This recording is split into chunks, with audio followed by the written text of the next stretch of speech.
तो दोस्तों कैसे हैं आप सभी। आशा है कि आप सभी अच्छे होंगे और आपकी तैयारी भी अच्छी चल रही होगी। तो दोस्तों अभी चूंकि एसएससी सीजीएल का फॉर्म आया है और जिसका अप्लाई भी अभी हो रहा है, यानी कि दोस्तों एसएससी सीजीएल का फॉर्म अप्लाई हो रहा है तो आप जितने सारे भी लोग एलिजिबल होंगे आप इस फॉर्म को ज़रूर फिलअप करेंगे। तो देखिए एसएससी सीजीएल का फॉर्म चूँकि हर साल आता है तो इस बार भी आया है। अब कई सारे ऐसे लोग होंगे जिन्हें एसएससी सीजीएल के बारे में अच्छे से पता होगा, कई सारे लोगों को इसके बारे में कुछ भी नहीं पता होगा जो बिल्कुल बिगिनर्स होंगे, और कुछ लोगों को हो सकता है कि इसके बारे में आधा अधूरा जानकारी हो जिसकी वजह से वह कन्फ्यूजन में हो। तो देखिए आप लोगों को मैं बता देना चाहता हूँ कि इस वीडियो को आपको शुरू से लास्ट तक देखना है।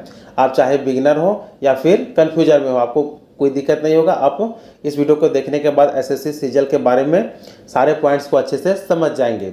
और चूंकि देखिए आप यदि इस पॉइंट को समझेंगे नहीं तो फिर इस फॉर्म को अप्लाई करेंगे कैसे, आप फिर इसके लिए आप एलिजिबल हैं या फिर नहीं हैं ये कैसे पता चलेगा, क्योंकि है ये गवर्नमेंट जॉब, ठीक है। और अभी के समय में गवर्नमेंट जॉब के लिए कितना अधिक कंपटीशन हो गया आप सभी को पता ही है। तो इसके लिए आपको वैकेंसी के बारे में जानना काफ़ी जरूरी है कि एसएससी सीजीएल आखिर होता क्या है। तो इस वीडियो में हम लोग एसएससी सीजीएल के लिए इंपॉर्टेंट पॉइंट्स को देखेंगे, जिसमें हम लोग देखेंगे कि एसएससी सीजीएल ये क्या है, इसके लिए एलिजिबिलिटी को देखेंगे, एज को देखेंगे, टोटल पोस्ट को देखेंगे, ठीक है, यानी कि इसमें कौन कौन सी पोस्ट के लिए भर्ती की जाती है। इसके बाद इसके एग्ज़ाम पैटर्न को देखेंगे जो कि काफ़ी इंपॉर्टेंट है, ठीक है। एग्ज़ाम पैटर्न, चूँकि एग्ज़ाम पैटर्न आपके लिए काफ़ी इंपॉर्टेंट होगा, इसी के आधार पर आप इसमें चयन ले सकते हैं। इसके बाद इसमें हम लोग इसके फिजिकल स्टैंडर्ड यानी कि पीएचटी को देखेंगे। इसके बाद मेरिट लिस्ट और फिर एप्लीकेशन फीस, सारे के बारे में हम लोग पूरा डिटेल में बात करेंगे, ठीक है। तो आप इस वीडियो को शुरू से लास्ट तक पूरा देखेंगे और जितने भी आपके ग्रुप में होंगे सारे को सेंड कर देंगे ताकि उन सभी को भी ये जानकारी अच्छे से मिल सके। तो चलिए यहाँ पे देख सकते हैं कि ये एसएससी सीजीएल, ठीक है। यहाँ पे कर्मचारी चयन आयोग यानी कि स्टाफ सिलेक्शन कमीशन से कैसे आप सीजीएल का नौकरी ले सकते हैं, इसके बारे में हम लोग पूरा प्रोसेस को देखेंगे। तो चलिए बिना देर किए हुए हम लोग इसके बारे में सारी जानकारियों को सीखते हैं। तो आइए सबसे पहले हम समझेंगे कि क्या है एसएससी, यानी कि अगर इसके बारे में हम लोग बिल्कुल पूरी जानकारी को चाहेंगे तो हम लोग को एसएससी के बारे में भी जानना जरूरी है, ठीक है। तो एसएससी का हम लोग देखें तो यहाँ पे एसएससी का मतलब है कर्मचारी चयन आयोग, यानी इंग्लिश में इसका फुल फॉर्म देखें तो स्टाफ सिलेक्शन कमीशन।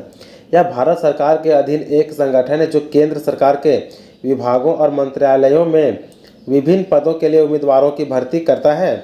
आयोग विभिन्न सरकारी विभागों, सार्वजनिक क्षेत्रों के उपक्रमों और अन्य संबंधित एजेंसियों में रिक्तियों को भरने के लिए परीक्षा आयोजित करता है। तो एसएससी जो है जिसका full form staff selection commission होता है, यह भारत सरकार के अधीन एक जो है संगठन है, ठीक है, जो कि उम्मीदवारों को भर्ती करता है सरकार के विभिन्न मंत्रालयों में, ठीक है। तो यहाँ तक समझ गए कि एसएससी जो है केवल एग्जाम कंडक्ट करा करके उम्मीदवारों को भर्ती करवाता है। इसके बाद आगे हम लोग नेक्स्ट पॉइंट यहाँ पे देखें तो यहाँ पे देखेंगे कि क्या है सीजीएल। चूँकि एसएससी सीजीएल एक साथ है तो हम इसे बांट के पढ़ रहे हैं कि एसएससी क्या है, सीजीएल क्या है, ताकि आपका जो है सारा कन्फ्यूजन दूर हो जाए, आपको सारी जानकारी मिल सके।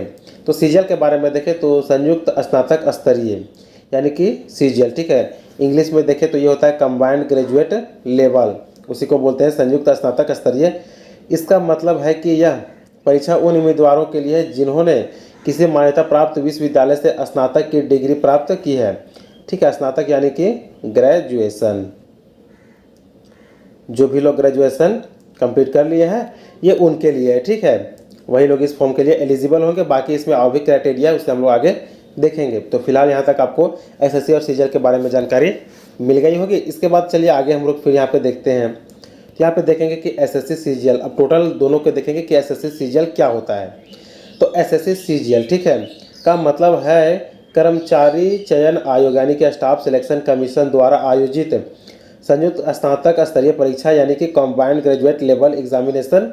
यह एक राष्ट्रीय स्तर की परीक्षा है जो भारत सरकार के विभिन्न मंत्रालयों, विभागों और संगठनों में ग्रुप बी और ग्रुप सी के पदों पर भर्ती के लिए आयोजित की जाती है, ठीक है।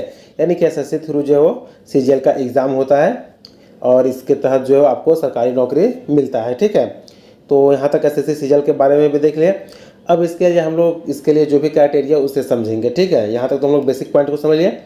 आगे चलिए यहाँ पे हम लोग देखते हैं कि इसके लिए एलिजिबिलिटी यानी कि योग्यता, तो कौन से लोग इसके लिए फॉर्म फिलअप कर सकते हैं और कौन से लोग नहीं कर सकते हैं।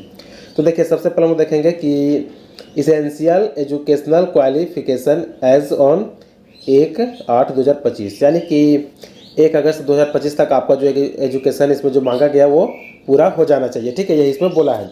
तो इसमें एक पद आता है जूनियर स्टैटिस्टिकल ऑफिसर, ठीक है, यानी कि इसे शॉर्ट में हम लोग बोले, इसे हम लोग JSO के नाम से जानते हैं, ठीक है। इसके लिए आपको bachelors degree in any stream, आप कोई भी सब्जेक्ट में बैचलर किए यानी ग्रेजुएशन किए तो कोई दिक्कत नहीं है, आप इस फॉर्म को फिलअप कर सकते हैं। लेकिन साथ में इसमें क्या बोला है कि recognised university or institute with at least 60% marks in mathematics eight 12th standard. यानी कि देखिए, बैचलर डिग्री कोई सा भी आप सब्जेक्ट में किए हैं कोई दिक्कत नहीं है, आपको जो है आप इसके लिए एलिजिबल है JSO के लिए, या फिर institute with at least 60% marks in mathematics, यानी कि 12th क्लास में आपका 60% मार्क्स होना चाहिए, या फिर bachelor degree in any stream with statistics as one of the subject at degree level. अब यहाँ पे JSO के लिए देखें तो इसके लिए आपका जो क्लास 12th है उसमें आपका एक सब्जेक्ट मैथमेटिक्स होना चाहिए, या फिर कोई भी सब्जेक्ट में आप जो है वो ग्रेजुएशन किए हैं, और यहाँ पे क्या बोला है कि लेकिन डिग्री जो आपका वो स्टैटिक्स सब्जेक्ट होना चाहिए। तो इन दोनों में जो भी आपका होगा तो आप इसके लिए एलिजिबल हैं, इस फॉर्म को फिलअप कर सकते हैं। आगे यहाँ पे स्टैटिस्टिकल इन्वेस्टिगेटर ग्रेड 2 का है, ठीक है। इसमें क्या बोला कि bachelors degree in any stream with statistics as one of the subjects from a recognised university or institute, यानी इसमें भी बोला है कि आपका एक जो सब्जेक्ट है वो स्टैटिस्टिक्स होना चाहिए, तभी इसके लिए आप एलिजिबल होंगे, ठीक है। बाकी इसमें और भी देखते हैं आगे, तो the candidates should have studies the subject of statistics at degree level in part 1, part 2 and part 3, या फिर ऑल द 6 सेमेस्टर। यदि 6 यानी कि सेमेस्टर वाइज में आप इसमें एडमिशन लिए हैं, आप उस दौरान आपका पूरा हुआ है तो आपको 6 सेमेस्टर इसमें कंप्लीट होना चाहिए, या तो फिर पहले चलता था पार्ट 1, पार्ट 2, पार्ट 3, तो आपको तीनों पार्ट जो है वो पार्ट 1, पार्ट 2 और या फिर पार्ट 3 तीनों कंप्लीट होना चाहिए, ठीक है। आगे बोला कि not simply or paper in any part of the degree or 6 semester eight degree level, ठीक है, यानी कि पूरा आपका जो कंप्लीट होना चाहिए। अब इन दोनों पोस्ट को छोड़ करके बाकी आपका जो पोस्ट है वो है ऑल अदर पोस्ट। इसके लिए क्या है कि bachelors degree from a recognised university or equivalent, आपका कोई भी सब्जेक्ट में आपका जो है केवल ग्रेजुएशन पूरा होना चाहिए तो आप इसके लिए एलिजिबल है, ठीक है। यहाँ पे देख सकते हैं कि ऑल अदर पोस्ट के लिए क्या बोला कि केवल bachelor degree from a recognised university or equivalent, इसका इक्विवेलेंट भी रहेगा ग्रेजुएशन का, तो आप इस सारे के लिए एलिजिबल है, बस केवल ये 2 पोस्ट को छोड़ करके, ठीक है। तो यहाँ पर तक हम लोग एलिजिबिलिटी को देख लिए। अब आगे हम लोग इसके बारे में देखते हैं, ठीक है। तो आगे हम लोग एज को देखेंगे कि एज कितना चाहिए। तो क्या बोला है कि requirement of age for various post is as follows. तो देखिए, पोस्ट के लिए अलग अलग जो है वो एज रिक्वायरमेंट किया गया है। अब इसमें बाकी आप लोग पढ़ लेंगे, इसमें 18 से 27 यानी कि मिनिमम 18 होना चाहिए और मैक्सिमम जो यहाँ पे 32 साल तक गया, ठीक है। तो आप इसे पोस्ट के अकॉर्डिंग देख लेंगे। बाकी इसमें आपको जो है वो एज का रिलैक्सेशन भी आपको कैटेगरी वाइज इसमें दिया जाता है, ठीक है। जैसे कि OBC का 3 साल, ST/SC का 5 साल, इस तरह से रिजर्वेशन इसमें एज का मिलता है। बाकी आप इसे जनरल में देखते हैं तो मिनिमम आपका एज 18 साल और मैक्सिमम 32 साल होना चाहिए, और पोस्ट के अकॉर्डिंग वैरी भी करता है, ठीक है। इसके बाद चलिए नेक्स्ट पॉइंट को हम लोग देखते हैं। नेक्स्ट पॉइंट यहाँ पे आ जाता है कि एप्लीकेशन फ़ी। अब हम लोग इसके बारे में बात करते हैं, एप्लीकेशन फ़ी के बारे में, ठीक है। तो एप्लीकेशन फ़ी आपका जो केवल 100 रुपया लगेगा, ठीक है। किसके लिए? तो जनरल और OBC के लिए कितना लगेगा? केवल मात्र 100 रुपया लगेगा। और उसके बाद वुमेन यानी कि, ठीक है, महिला है तो कैंडिडेट इस चाहे वो SC से हो, ST से हो या फिर कोई भी कैटेगरी की महिला हो, ठीक है, उसके लिए जो फ़ी एग्जेम्प्टेड है, यानी कि इसके लिए फ़ी छूट है, किसी प्रकार का फ़ी नहीं लगेगा। मेल ST/ST के लिए भी नहीं लगेगा और फीमेल में सारे कैटेगरी के लिए नहीं लगेगा, ठीक है। बाकी एक सर्विस मैन यहाँ पे देख सकते हैं, मेन है वुमेन है तो इसके लिए भी फ़ी नहीं लगेगा। केवल और केवल जो OBC और जनरल के लिए यहाँ पे फ़ी, और वो भी मेल में 100 रुपया रखा गया है। इसके बाद चलिए नेक्स्ट पॉइंट को देखते हैं। तो चलिए यहाँ पे पोस्ट दिया गया है, ठीक है। आप इस पोस्ट के बारे में पूरा टोटल देख सकते हैं कि यहाँ पे जो है सारे पोस्ट के बारे में डिटेल किया गया है, ठीक है। यहाँ पे ये पोस्ट का नाम दिया गया है। इसके बाद यहाँ पे आगे देख सकते हैं कि कौन से ये क्या बोले कि विभाग में नौकरी आपका लगेगा, इसके बारे में है, और कौन सा ग्रुप B है, कौन सा ग्रुप C है, चूँकि B और C ग्रुप के में ही इसके थ्रू जो है भर्ती होता है, ठीक है। इसके बाद यहाँ पे आप देख सकते हैं कि एज, तो एज मिनिमम जो है वो 18 है और मैक्सिमम कितना है? 32 साल है। तो कौन से पोस्ट के लिए कितना है? जैसे कि यहाँ से इसके लिए 18 से 30, इसके लिए 20 से 30, इसी प्रकार से आप देख सकते हैं 18 से 30 सारे में देख सकते हैं, ठीक है। इसके बाद चलिए इस पेज में देख सकते हैं कि यहाँ जो है वो 22 पोस्ट है। आगे यहाँ पे चलिए फिर नेक्स्ट देखते हैं। तो यहाँ पे जो टोटल यहाँ से देख सकेंगे कि ये जो 37 पोस्ट पर भर्ती किया जाता है। ठीक है, ग्रुप बी और ग्रुप सी यहाँ पे भी उसी तरह से है। यहाँ पे भी देख सकते हैं कौन से मिनिस्ट्री में आपका जो है वो जॉब लगेगा। और एज यहाँ पे भी देख सकते हैं तो इसमें 18 से 27 है, 18 से 27, यहाँ पे 18 से 27 है। ठीक है, कुछ पोस्ट के लिए 18 से 32 है, यहाँ पे देख सकते हैं कि 18 से 32 इस पोस्ट के लिए। ठीक है, JSO के लिए। ठीक है, इसके लिए कितना है, 18 से 32 के एज में आप इसके लिए एलिजिबल हैं। किसके लिए, तो जनरल में। इसके बाद आप बाकी आपके तो जो बाकी आप यदि अलग कैटेगरी से हैं तो इसके लिए एज रिलैक्सेशन का भी प्रावधान इसमें है, वो आपको मिल जाएगा।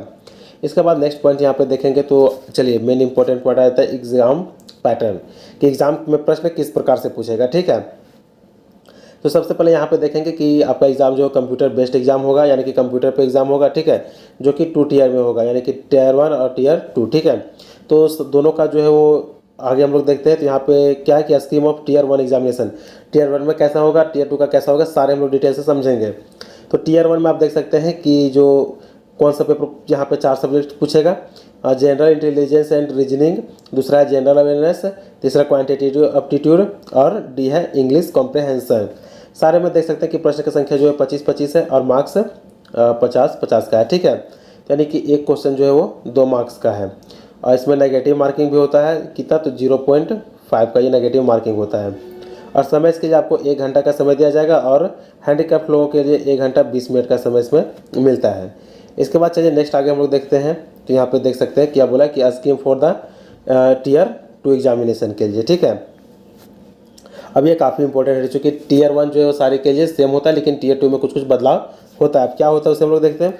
तो इसमें पहले आप देख सकते हैं कि पेपर 1 होता है और पेपर 2। ठीक है, बाकी और भी आगे हम लोग देखते हैं ये टीयर 2 के लिए। ठीक है, तो पेपर 1 में आपका जो है वो 2 घंटे 15 मिनट का समय दिया जाएगा। इसमें आपका जो सेक्शन 1 है, ठीक है, सेक्शन 1, सेक्शन 2 और सेक्शन 3। सेक्शन 1 में आपका मैथ और रीजनिंग 2 पूछेगा, और दोनों से 30-30 प्रश्न होगा, और जो कि टोटल एक प्रश्न 3 नंबर का यानी 180 नंबर का हो जाएगा। इसके बाद आगे यहाँ पे देखते हैं सेक्शन 2 में। तो सेक्शन 2 में इंग्लिश को लैंग्वेज एंड कॉम्प्रहेंशन और जनरल अवेयरनेस पूछेगा। तो इंग्लिश से 45 प्रश्न और जीएस से 25 प्रश्न, टोटल 70 प्रश्न पूछेगा, जो कि एक प्रश्न 3 नंबर का यानी कि 210 नंबर का हो जाएगा। ठीक है, तो ये हो गया सेक्शन 1। फिर इसी में चलिए यहाँ पे देखते हैं कि सेक्शन 3 में इसमें कंप्यूटर नॉलेज टेस्ट होता है। ठीक है, जो कि 20 क्वेश्चन होता है, और एक क्वेश्चन इसमें भी 3 नंबर का, तो ये 60 मार्क्स का होता है। ठीक है, इसके लिए आपका समय 15 मिनट दिया जाता है। इसके बाद यहाँ पे आता है आपका सेशन 2। ठीक है, सेशन 2 ये 15 मिनट का होता है इसमें। और ये सेक्शन 4 है डाटा एंट्री स्पीड, यानी कि आपका जो टाइपिंग टेस्ट किया जाएगा, तो इसके लिए क्या है 15 मिनट का समय दिया जाता है। ठीक है, इसके बाद आते हैं हम लोग पेपर 2 में। पेपर 2 में स्टैटिस्टिक्स पूछा जाता है, और ये सारे के लिए नहीं है, किसके लिए, तो इसे भी हम लोग आगे देखेंगे। इसमें अगर प्रश्न देखें तो 100 प्रश्न पूछा जाता है, एक प्रश्न 2 नंबर का, यानी कि टोटल जो 200 नंबर का पूछा जाता है। तो ये जो पेपर 2 है ये सारे लोगों के लिए नहीं है। ठीक है, आगे चलिए यहाँ पे हम लोग देखते हैं। तो यहाँ पे क्या बोला है कि जो टीयर 2 का एग्जाम पैटर्न है यहाँ पे 2025 है। ठीक है, अभी जो लेटेस्ट 2025 का है नोटिफिकेशन हम लोग इसी के बेसिस पे देख रहे हैं, जो कि आपके लिए और भी ज़्यादा हेल्पफुल है। ठीक है, तो यहाँ पे पेपर देखते हैं। तो पेपर पहला और पेपर दूसरा है। तो पहला पेपर क्या बोला कि कंपलसरी फॉर ऑल पोस्ट के लिए, यानी कि आपके सारे पोस्ट के लिए जो है पेपर 1 देना ही होगा। और इसके समय देखें तो 2 घंटा 30 मिनट, यानी कि लगभग 2.5 घंटा का समय आपको मिलेगा। इसके बाद पेपर 2 जो हम लोग यहाँ पे देखें, यहाँ पे जो पेपर 2 स्टैटिस्टिक्स है ये किसके लिए है, तो ये यहाँ पे देख सकते हैं कि junior statistical officer JSO and statistical invigilator grade 2, ये इन दोनों के लिए। ठीक है, आप यदि इस फॉर्म के एलिजिबल नहीं, आप इसे नहीं भरेंगे तो आपको केवल पेपर 1 देना होगा, जिसके लिए आपको 2.5 घंटे का समय मिलेगा। तो यहाँ तक हम लोग एग्जाम पैटर्न को समझे। अब नेक्स्ट पॉइंट यहाँ पे देखते हैं फिजिकल स्टैंडर्ड के, कि इसमें क्या फिजिकल भी होता है। तो इसमें फिजिकल होता है। ठीक है, यहाँ पर वो देखें तो क्या बोला कि physical standard for the post of inspector, central excise examiner, preventive officer, inspector and sub inspector in central bureau of narcotics CBN। ठीक है, इसमें मेल कैंडिडेट का हम लोग यहाँ पे देखें तो फिजिकल स्टैंडर्ड में क्या है, इसमें हाइट देखें तो 157.5 सेंटीमीटर होना चाहिए, chest 81 centimetre, fully expanded with a minimum expansion of 5 centimetre. ठीक है, यानी कि 5 सेंटीमीटर का एक्सपेंशन भी यानी फुलाव होना चाहिए।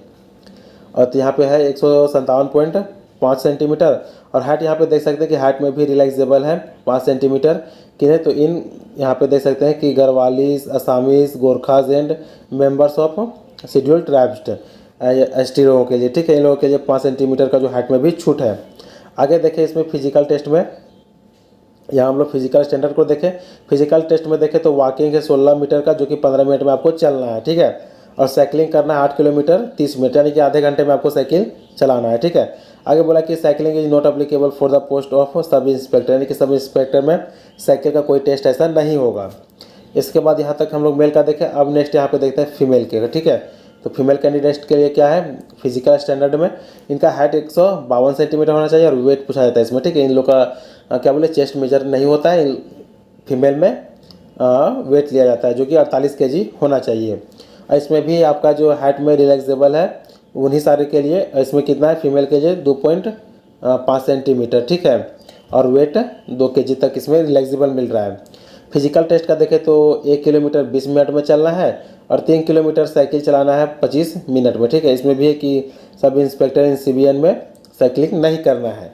तो यहाँ तक हम लोग फिजिकल स्टैंडर्ड को देख लिया। तो चलिए यहाँ से फिजिकल स्टैंडर्ड अब हम लोग और भी पोस्ट के लिए देखते हैं। यहाँ पे बी पॉइंट में देख सकते हैं कि physical standard for the post of sub inspector in central bureau of investigation. ठीक है, यानी कि sub inspector in central bureau of investigation का इसमें हाइट पूछे तो मेल का 165 सेंटीमीटर चाहिए और फीमेल का हाइट यानी वुमेन का हाइट 150 सेंटीमीटर। ऐसे इसमें भी हाइट में छूट है किन लोगों के लिए, तो हिलमेन्स या एंड ट्रैवल्स के लिए। ठीक है, इन दोनों के लिए भी जो है वो 5 सेंटीमीटर का हाइट में छूट है। नेक्स्ट आगे हम लोग देखते हैं, फिर यहाँ पे पॉइंट सी है physical standards for the post of sub inspector in national investigation agency. ठीक है, यानी कि NIA के लिए। तो इसमें जो हाइट है वो मेन का 170 सेंटीमीटर और वुमेन का 150 सेंटीमीटर और इसमें भी 5 सेंटीमीटर का हाइट छूट मिला है। ठीक है, इसके बाद चलिए नेक्स्ट यहाँ पे देखते हैं। तो यहाँ पे आ जाता है D। इसके बाद D में क्या है कि physical standard for the post of sub inspector junior intelligence officer in narcotics control bureau या फिर मिनिस्ट्री ऑफ होम अफेयर्स। इन सारे के लिए मेन का जो हाइट है वो 165 सेंटीमीटर, वुमेन का हाइट 152 सेंटीमीटर चाहिए। ठीक है, तो ये सब आप अपने अकॉर्डिंग देख लेंगे। और ये चूँकि देखिए इसमें फिजिकल स्टैंडर्ड यानी PST जो काफ़ी टफ नहीं होता है, देख सकते हैं कितना ईजी होता है।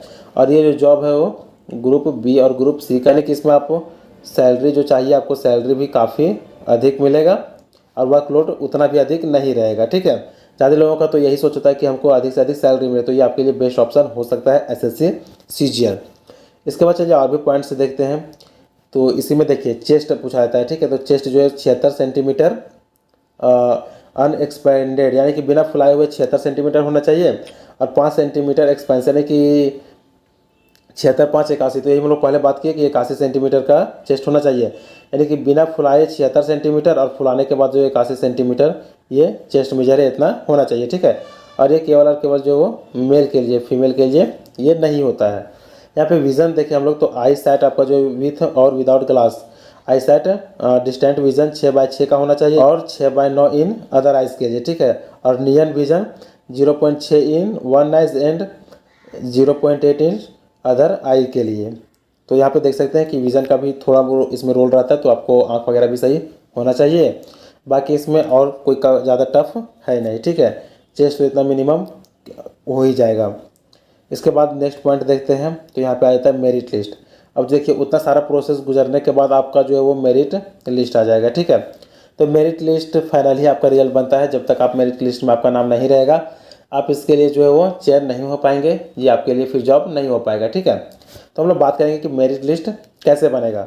तो merit list will be prepared on the basis of overall performance of candidates in Tier 2 examination only, यानी कि इसका एग्ज़ाम जो एक Tier 1 और एक Tier 2 और एक PST होगा। ठीक है, तो इसका कोई भी मार्क्स नहीं होगा, ये केवल क्वालिफाइंग होगा और ये भी क्वालिफाइंग होगा। ठीक है, आपका जो मेरिट है वो केवल Tier 2 के बेसिस पे ही बनेगा। तो Tier 2 देख लेंगे कि इसमें आपका जो भी सिलेबस होगा आप उसे अच्छे से पढ़ लेंगे, क्योंकि पहला पेपर तो आप क्वालिफाई कर लेंगे। ठीक है, पढ़ेंगे तो ये क्वालिफाई कर लेंगे, लेकिन Tier 2 आपका जो है वो मेन हो जाएगा, इसी के बेसिस पे आपका मेरिट लिस्ट तैयार किया जाएगा। ठीक है, तो ये काफ़ी इंपॉर्टेंट आपके लिए Tier 2 बन जाता है। तो यहाँ तक आप लोग देख लेंगे, तो आप इसके सिलेबस के अकॉर्डिंग प्रिपेयर अच्छे से कर लेंगे। ठीक है, तो चलिए यहाँ तक हम लोगों ने जितने भी पॉइंट्स को देखे सारे पॉइंट्स को एक करके अच्छे से डिटेल में समझ लिए हैं। अब इसके अलावा आपको यदि कोई भी कन्फ्यूजन रहता है तो आप हमें कमेंट जरूर करेंगे और उम्मीद है कि SSC CGL से रिलेटेड आपको सारी जानकारियाँ मिल गई होंगी। तो यह वीडियो आप लोगों को कैसा लगा आप हमें कमेंट कर जरूर बताएंगे, और वीडियो अच्छा लगा हो तो वीडियो को लाइक कर चैनल को जरूर सब्सक्राइब कर लेंगे, ताकि इसी तरह के वीडियो का नोटिफिकेशन आप लोगों तक पहुँच सके। चलिए मिलते हैं फिर नेक्स्ट वीडियो में, तब तक के लिए धन्यवाद।